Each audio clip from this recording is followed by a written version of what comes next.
देखिए हम लोग बरहवां उदाहरण जो है वो देखने चल रहे हैं। ठीक है, पीछे की और चीजें हो गई हैं। 12वें उदाहरण में क्या है, मैंने बोर्ड में आज सवालें लिख दी हैं, सवालें आगे लिख के ही आएंगी। ठीक है, जो किताब से नहीं, बोर्ड में संभव हो तो उसे सवाल लिख लिया जाएगा। ठीक, तो देखिए ध्यान से, सवाल क्या है। सिद्ध कीजिए कि नीचे परिभाषित फलन, जो नीचे परिभाषित फलन है, अर्थात यह फलन जो है वह यफ यन से यन में, मतलब जो फलन बना हुआ है वो नेचुरल नंबर से नेचुरल प्राकृतिक संख्या से प्राकृतिक संख्या में ही बना है, संबंधित है, वह एकैकी तथा आच्छादक दोनों ही है।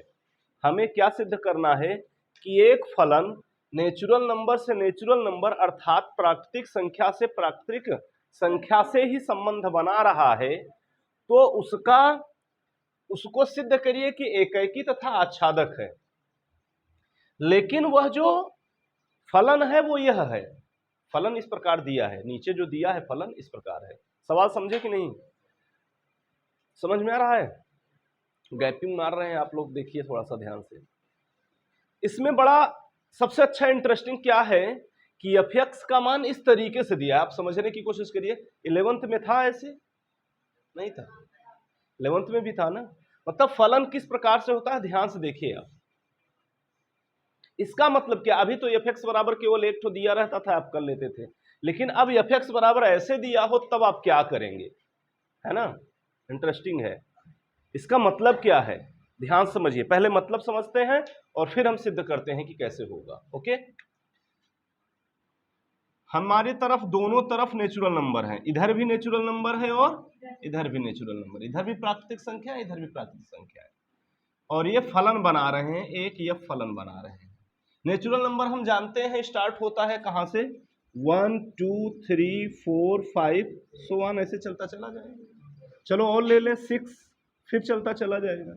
इधर भी यही होगा 1 2 3 4 5 6 7 8, ऐसे चलता चला जाएगा। नेचुरल नंबर 1 से ही स्टार्ट होता है ना, फिर अनंत तक जाएगा। ठीक है, तो ये कह क्या रहे हैं, f(x) मतलब जानते हो, जैसे इसको तुम x वाला मान लो, इसे y वाला मान लो, y ही तो f(x) होता है, y ही तो f(x) होता है। तो अब ध्यान सुनिए कि y का मान यानी f(x) का मान जो आएगा, यदि x विषम है, यानी इसमें से यदि कोई संख्या विषम है, तब फलन ये लागू होगा x + 1। फिर से समझिए, यदि आप x विषम ले रहे हैं, तब f(x) बराबर x + 1 लागू होगा, और यदि x सम ले रहे हैं, सम संख्याएं ले रहे हैं, तब आपका जो फलन लागू होगा वो x - 1 लागू होगा। समझ में आया? इंटरेस्टिंग है, बहुत आराम से समझिए। यानी अगर हम x विषम ले लिए, मान लीजिए 1 लिए, तब हमारा जो f(x) होगा अर्थात जो ये वाला होगा वो 1 ज्यादा होगा, x + 1। तो 1 ले रहे थे, किससे संबंधित होगा, 2 से, क्योंकि 1 1 2। समझ में आ रहा है कि नहीं? पीछे हाथ उठाइए, समझ में आ रहा है सबको? फिर से देखिए, अगर हम फिर विषम लिए, विषम लेंगे तो x + 1, अर्थात अगर x लिए तो उसमें x 1 ज्यादा। अगर हम 3 लिए, 3 विषम संख्या है, सम संख्या है, विषम संख्या तो समझते हो, सम संख्याएं जो 2 से विभाजित हो जाती हैं वो सम संख्याएं हैं, जो 2 से विभाजित नहीं होती हैं वो विषम संख्याएं होती हैं। तो 3 से जो होगा वो 1 ज्यादा, अर्थात 4। 5 विषम संख्या है, 1 ज्यादा, 6 से संबंधित होगा। ठीक है, इस तरीके से।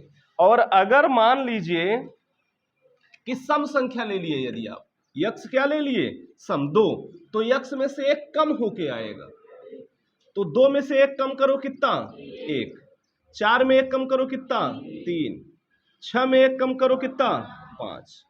अब पैटर्न समझे कि नहीं, फलन कैसा दिया है? फलन ऐसा दिया है कि यदि x का मान हमारा विषम है तब x + 1 लिया जाएगा, और यदि सम है तो x - 1 लिया जाएगा। इस तरीके से ये बनाया गया है। f(x) ऐसे देख के आप घबराइएगा नहीं। ओके, अब समझ में आया कि नहीं? अब तुम गौर से देखिए, तो कितनी भी संख्याएं हों इधर और चाहे इधर हों, सबका 1 to 1 ही कनेक्शन हो रहा है। 1-to-1 फंक्शन बनेगा कि नहीं? सबका एक से ही, कोई डबल नहीं हो रहा है, तो एक ही फलन तो है ही है। और इधर आगे बनाते चले जाओगे वह आच्छादक भी होगा। देखो 6 तक हमने बनाया, 6 तक ये भी फुल हो गए हैं, 7-8 करेंगे तब भी हो जाएंगे, मतलब इधर 7-8 लेंगे तो इधर भी हो जाएंगे। समझ में आई बात की नहीं? तो इस तरीके से हमारा फलन एकाकी और आच्छादक दोनों होगा। एकाकी का मतलब 1-to-1 कनेक्शन, एक से एक का कनेक्शन, आच्छादक मतलब सभी से कनेक्शन, यानी सह प्रांत और परिसर दोनों बराबर हो, तो उसे हम क्या कहते हैं? आच्छादक फलन। ठीक है, बातें तो समझ में आ गई। लिखना कैसे है, मुद्दा केवल इतनी है कि नहीं? हमारे लिखने में ही थोड़ी सी सतर्कता बरतनी होगी बस। ठीक, आओ लिखने की कोशिश करते हैं। इसको हटा देते हैं, ठीक है? अगर आप लिखना चाहेंगे एग्जाम में, मतलब कि इसको कहीं साइड में कर सकते हैं आप, ऐसा नहीं है। जैसे आप सवाल लगा रहे हैं, साइड में इसको भी बना देंगे तो सवाल और अच्छी कही जाएगी, गड़बड़ नहीं कि बच्चा समझ रहा है। ऐसे समझदार तो तुम लोग हो ही, है कि नहीं? हंस क्यों लेते हो भाई जब कहते हैं समझदार हो तो? अच्छा, तुम लोग ये समझते हो अच्छा मजाक उड़ा रहे हैं मेरा, है? इतना समझदार हो तो हंस रहे हो कि क्या मजाक उड़ा रहे हैं सर, है ना? कई बच्चे नहीं हंस रहे हैं, वो जानते हैं मजाक नहीं है, सीरियस है। क्यों और गई है? चलिए अब ध्यान सुनिए कैसे लिखेंगे हम। मानते थे हम, याद करिए, जब हम एकाकी मानते थे तो माना f(x1) बराबर f(x2)। सवाल बहुत अच्छी है, ध्यान समझिए थोड़ा सा, बहुत कुछ समझाना है, बहुत कुछ समझाना है, हर बार तुम्हें कुछ न कुछ अच्छा मिलेगा। देखिए पहला स्टेप हम, मतलब पहले एकाकी सिद्ध करेंगे, तो हम पहले स्टेप पे माना f(x1) बराबर f(x2)। अच्छा एक चीज ध्यान दीजिए, खतरनाक क्या है, चीजें समझिए थोड़ा सा, फिर लॉजिकल आएगा यहाँ पे। क्या है, जो हम x1 और x2 मान लेते थे, हम जब x1 और x2 मान लेते थे तो हम सिद्ध क्या करते थे कि x1 और x2 एक ही चीज है एकाकी के लिए। जैसे यहां आपका fx जो आता था तो हम का इससे संबंध, ये इससे संबंध हो जाता था, मान लेते थे हम कि x1 और x2 दोनों fx हैं। x1 और x2 जो हम लेते थे वो अगर दोनों बराबर हैं, दोनों वही संख्या हैं, तो वो एकाकी होगा। अगर दोनों अलग अलग आ जाते थे, यानी x1 is not equal to x2 आ जाता था, तो हम कहते थे कि एकाकी नहीं है, क्योंकि अलग अलग आने का मतलब ये दोनों संख्याएं अलग अलग हैं, और दोनों संख्याएं अलग हैं और मिल एक ही से रही हैं, तो ये गलत है। तब तो वो आज बहुएकी हो जाएगा, एकाकी फलन होगा नहीं, ये हम जानते थे, राइट? लेकिन अब हमारा क्या है मसला कि देखना ध्यान से, यहां पर हम x1 x2 बहुत सारी संख्याएं उठा सकते हैं। क्यों? दो बातें हैं ना यहाँ पे, हो सकता है कि x1 सम हो और x2 विषम हो सकता है यह सम हो, यह विषम हो, यह सम हो सकता है दोनों सम हो सकता है दोनों विषम संख्याएं हो। यहां पेच फंसता है। सबसे अच्छी सवाल आपके है ये, उदाहरण में सबसे अच्छी सवाल ये है, गौर करना। x1 x2 जब हम दो मान लेंगे, और तुम ऐसे सिंपली समझो, एक सम ले लिए एक विषम ले लिए, तो क्या वो कभी बराबर होंगे? क्या वही संख्या होंगी? नहीं होंगी ना। तो एकाकी तो ऐसे भी सिद्ध होने वाला नहीं है। अगर एक सम ले लिया जाए कि विषम ले लिया जाए, तो दोनों इकट्ठा कैसे साबित कर सकते हो आप? पॉसिबल नहीं है। जैसे एक सम संख्या ले ली एक विषम संख्या, अब बाद में तुम दिखाओ कि x1 बराबर x2, कभी होगा? सम संख्या और विषम संख्या, सम संख्या विषम संख्या दोनों इक्वल कैसे साबित हो जाएंगे? तो ये तो संभव नहीं होगा फिलहाल। हाँ, ये कंडीशन हो सकता है कि अगर दोनों हम सम ले लिए तो उसको साबित किया जा सकता है कि वही संख्या है। बात समझे? अगर दोनों सम संख्या ले लिया जाए तो x1 बराबर x2 सिद्ध किया जा सकता है कि सम संख्या हो सकता दो हो, तो दोनों दो ही हो। बात को गहरा है, थोड़ा सा गहरी बात है, समझने की कोशिश करो आप लोग। इधर उधर थोड़ा सा भी करेंगे समझ में नहीं आएगा। अगर दोनों संख्याएं विषम ले लिए तो उसे सिद्ध किया जा सकता है कि यह एक ही संख्या है, एक ही है। लेकिन अगर अलग अलग ले लिए तो नहीं होगा। लिखोगे कैसे, कैसे बताओगे आप? हो ही नहीं पाएगा। देखना ध्यान से, मान लीजिए fx1 बराबर fx2 है और हम सम एक ले लें, एक विषम ले लें, है ना। तथा माना x1 विषम तथा x2 सम संख्या है। पहला एक ठो ले ले। अब हमें लिखना तो पड़ेगा, बताना तो पड़ेगा। अगर हमने x1 विषम ले लिया, x2 सम ले लिया, तो मान रखते हैं हम यहां पे, देखिए फलन fx1 विषम लिए है ना, तो जब विषम लेंगे तो ध्यान देना, x की जगह जब हम विषम लेंगे तो हमारा फलन x+1 होगा, अर्थात fx1 क्या हो जाएगा, x1 प्लस, कई लोग नहीं समझते 11th में जिन्होंने फलन नहीं पढ़ा होगा उनके लिए थोड़ी सी तकलीफ होती है। फिर से समझिए, जैसे fx बराबर अगर हम विषम ले रहे हैं तो हमारा फलन क्या है, x+1 है। जब विषम ले रहे हैं x तो हमारा फलन fx बराबर x+1 होगा। अगर हम x1 को विषम मान रहे हैं, x को विषम मान रहे हैं, तो यहां पर हमने x1 को विषम माना है ना, तो यहां x है वहां क्या रखेंगे, कल कई लोगों को ऐसे परेशानी थी, इसे रखना है। अब जब x की जगह x1 रख दिए तो इसके जगह भी क्या हो जाएगा, x1+1। तो fx1 के मान कितना हुआ, x1+1 हुआ ना, तो fx1 की जगह हम x+1 रखेंगे बराबर। इसी प्रकार से fx2 जब लेंगे तो fx बराबर, देखना अगर यह x2 हमने सम है तो हमारा कौन सा फलन होगा, x-1 होगा। और अगर हम इसको 2 मान लें तो यहां पर भी क्या करना पड़ेगा, 2, यानी fx2 का मान कितना हो जाएगा, x2-1। समझ में आई बात की नहीं? अगर x1 विषम है तो x+1 लेंगे, x2 सम है तो x-1 लेंगे, बस x की जगह x1, यहां पर x2, ये हो जाएगा। अब देखिए ध्यान से, -1 इधर उठा लीजिए, इधर ये -1 इधर आएगा तो प्लस हो जाएगा, अब 1 के साथ जुड़ेगा क्या आ जाएगा, 2, और यह x1 उधर जाएगा तो x2 - x1। अब थोड़ा सा बात को गहराई से समझिए, x2 - x1 ये सम है और यह विषम। सम संख्या और विषम संख्या का अंतर 2 आ रहा है, 2, और 2 क्या है, एक सम संख्या। मैंने आपको पिछले भी शायद किसी चैप्टर में आया था, आपको मैंने बताया था कि कभी भी सम और विषम संख्याओं का अंतर सम संख्या प्राप्त नहीं होती, बल्कि विषम संख्या प्राप्त होती है। सम संख्या कोई भी ले लीजिए, जैसे मान लीजिए विषम मैंने 5 ले लिया, सम ले लीजिए 2, 5 में से 2 गया, कितना आया, विषम आया कि नहीं।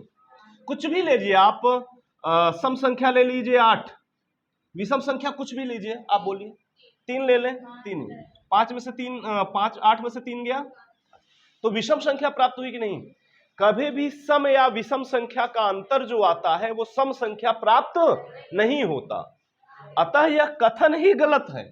अर्थात fx1 बराबर fx2 जो हमने माना है यह संभव नहीं है, यह संभव नहीं। ऊपर ही x1 x2 की बात नहीं कर रहे हैं, जैसे हमने इसको मान के ऐसे ले आ रहे हैं तो यह कथन ही गलत माना जाएगा, यानी fx1 बराबर fx2 नहीं संभव है, यानी एक संख्या आप सम और एक संख्या आप विषम नहीं लेंगे। समझ में आई बात? या तो इसका मतलब क्या, मैं भी और समझाता हूं, ध्यान समझना। पहले इसका स्टेटमेंट लिख लेते हैं, क्या है कि विषम, ये x2 सम है ना, तो सम से ही लिख लीजिए, सम तथा विषम संख्या का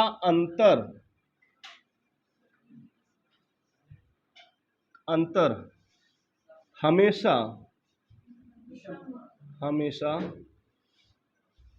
विषम प्राप्त होता है, विषम प्राप्त होता है, सम नहीं, सम नहीं। अतः ये इज नॉट इक्वल टू हो जाएगा, यहां पर ऐसे लगा दीजिए। अतः हाँ, इसको रहने दीजिए। अतः fx1 does not belongs to fx2। fx1 does not belongs to. अब ध्यान समझिए थोड़ा सा, इसका मतलब क्या है, गहराई वाली बात समझ में नहीं आता, गौर करना। जो fx1 और fx2 था, यानी एक fx1 इधर ही होगा ना, और fx2 भी इधर ही तो होगा। अरे y का मान है, यह भी y है, यह भी y है। कई लोग समझते हैं इज नॉट इक्वल टू हो गया तो एक ही वाला हम नियम लगा देंगे। ध्यान समझिएगा, ये दरअसल ये y के मान है।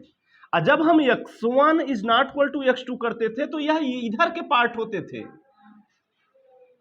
लेकिन अब ये जो इज नॉट इक्वल टू आ गया है, यह जो संभव नहीं है, यह इधर आए हैं, अर्थात ये दोनों बराबर, ये बराबर, यानी यह इससे कनेक्टेड है और यह इससे।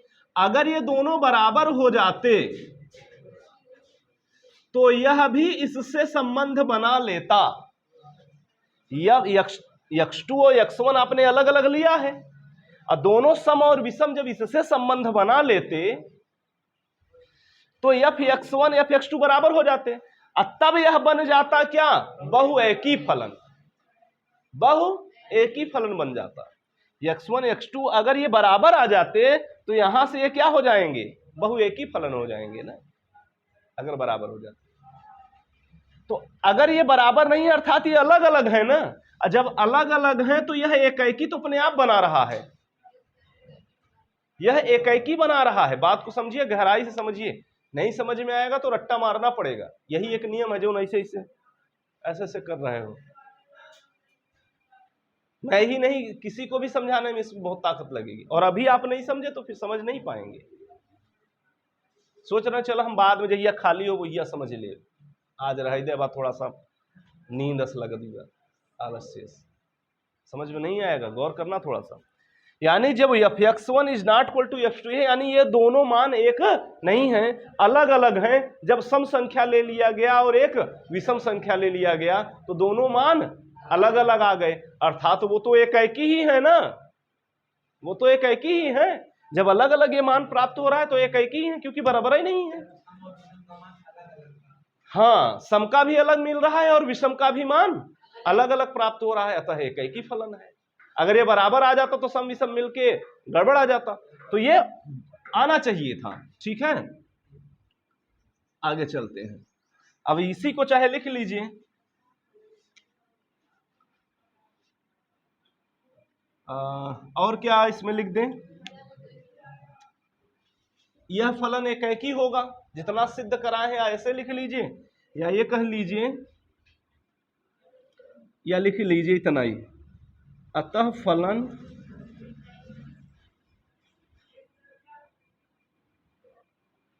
एकाएकी होगा।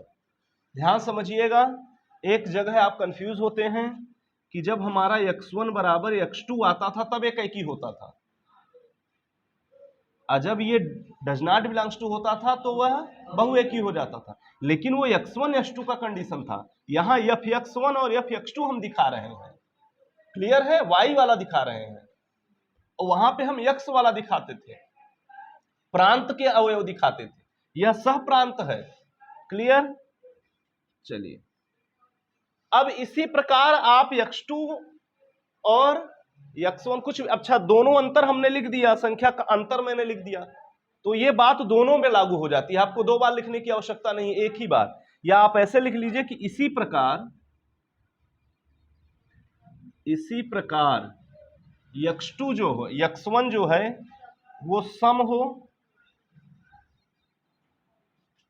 हो तथा x2 विषम हो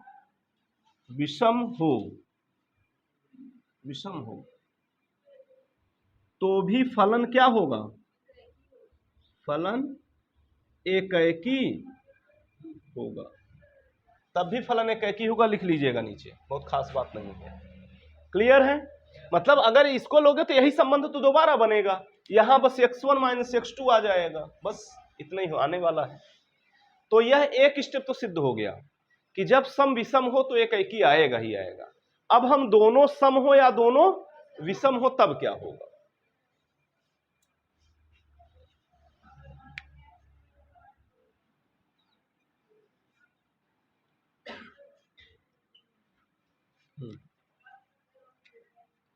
यदि x1 व x2 दोनों सम ले लें या विषम, दोनों सम हो तो, दोनों अगर सम हो तो क्या हो जाएगा? ध्यान से, अब तो आसान हो जाएगा, है ना। माना f(x1)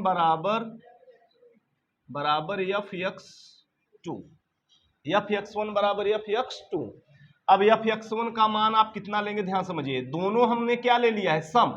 जब सम ले लिया है तो हर बार यही उठेगा, इससे कोई मतलब नहीं, यह उठेगा। यानी हम f(x1) यहां करेंगे तो यहां भी 1 हो जाएगा, यानी x1 माइनस 1, और जब x2 यहां करेंगे तो यह भी x2 हो जाएगा, तो x2 माइनस 1, 1 से 1 कैंसिल होगा, x1 बराबर x2।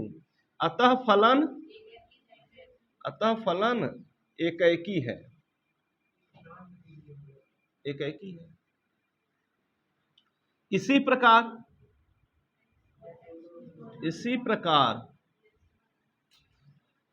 अब उसको भी लिख दे, या इसी प्रकार लिख करोगे सवाल गलत नहीं है क्योंकि लंबी जा रही है। इसी प्रकार अगर ये करेंगे ना, या लिख लो,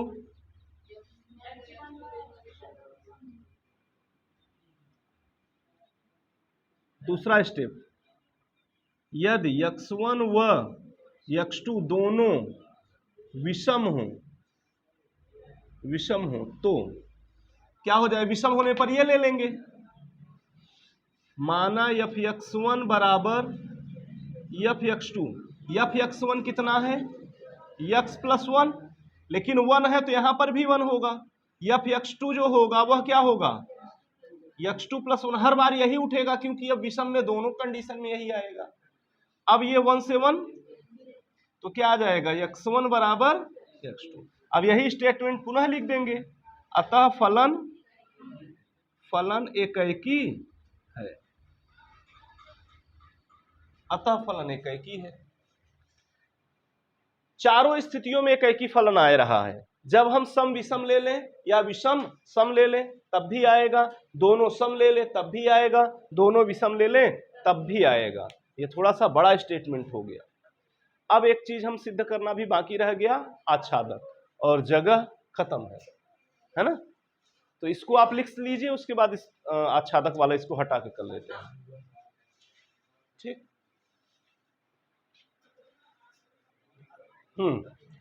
चलिए अब आच्छादक वाला देखते हैं, है ना। एकैकी हमने सिद्ध कर लिया था, ये आच्छादक कैसे होगा? आच्छादक के लिए इसमें कुछ खास नहीं करना है, आपने अभी देखा ही था कैसे आच्छादक हुआ था।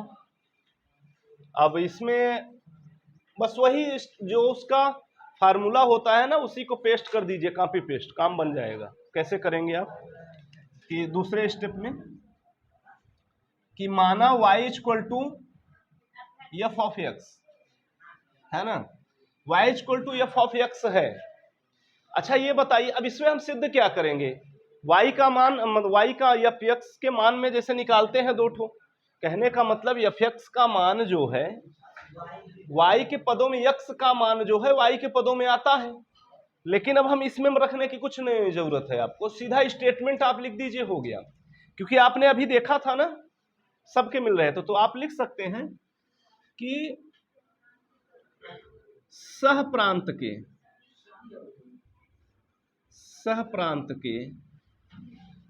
सभी अवयव का पूर्व प्रतिबिंब,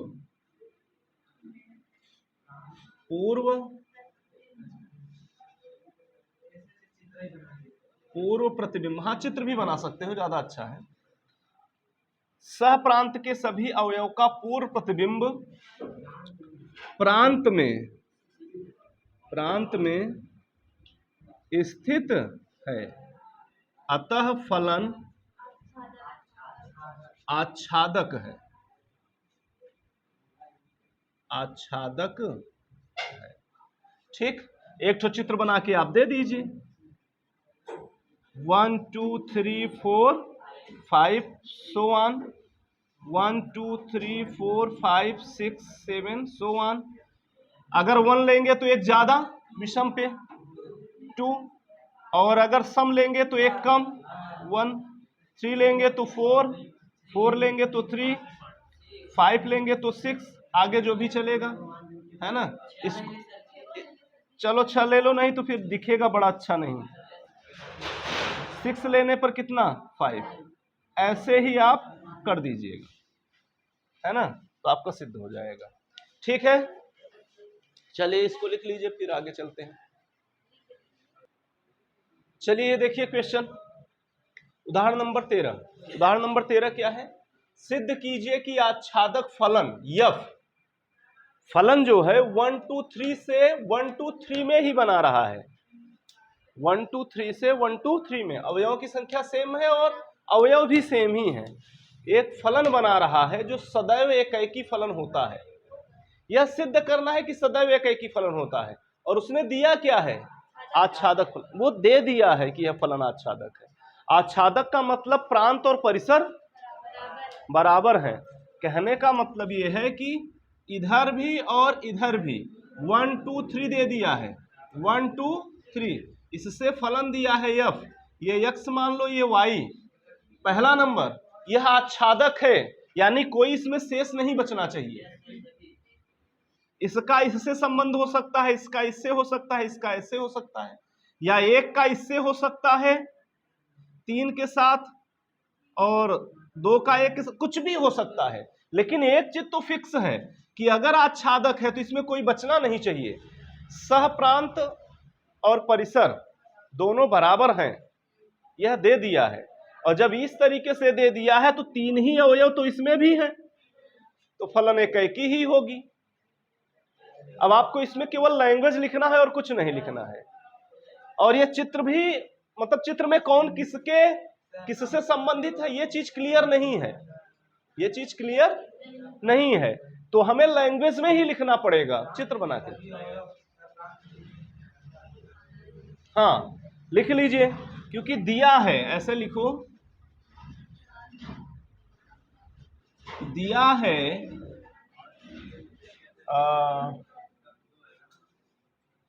सह प्रांत के प्रत्येक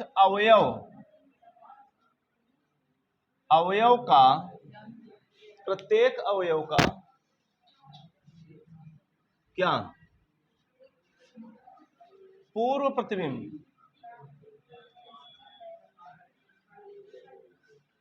पूर्व प्रतिबिंब प्रांत में स्थित है, ये दिया है। तथा अवयव बराबर हैं, अवयव, ऐसे लिख लेंगे, अवयवों की संख्या प्रांत व सह प्रांत में बराबर हैं, अतः फलन एकैकी भी होगा, बस खत्म। ऐसे स्टेटमेंट लिख लीजिए, हो गया। आच्छादक तो उसने दे ही दिया है, वो पहले से कह दिया कि आच्छादक है भाई, आच्छादक है तो ठीक है, आच्छादक के ही वजह से हमने इसको कर दिया। ठीक है, अब अगला क्वेश्चन देखते हैं। अच्छा, अगले उदाहरण में क्या है बच्चों?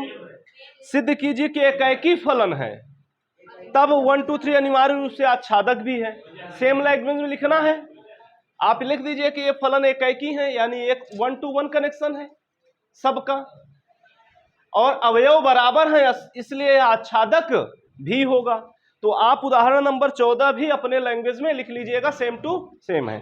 और जहां तक उदाहरण अब खत्म हो गए हैं, अब 1.2 की सारी सवालें लगाना है, कल लगा के आइए, देखिए आप कहां तक लगा लेते हैं। क्लियर है? ठीक, आज के लिए इतना है।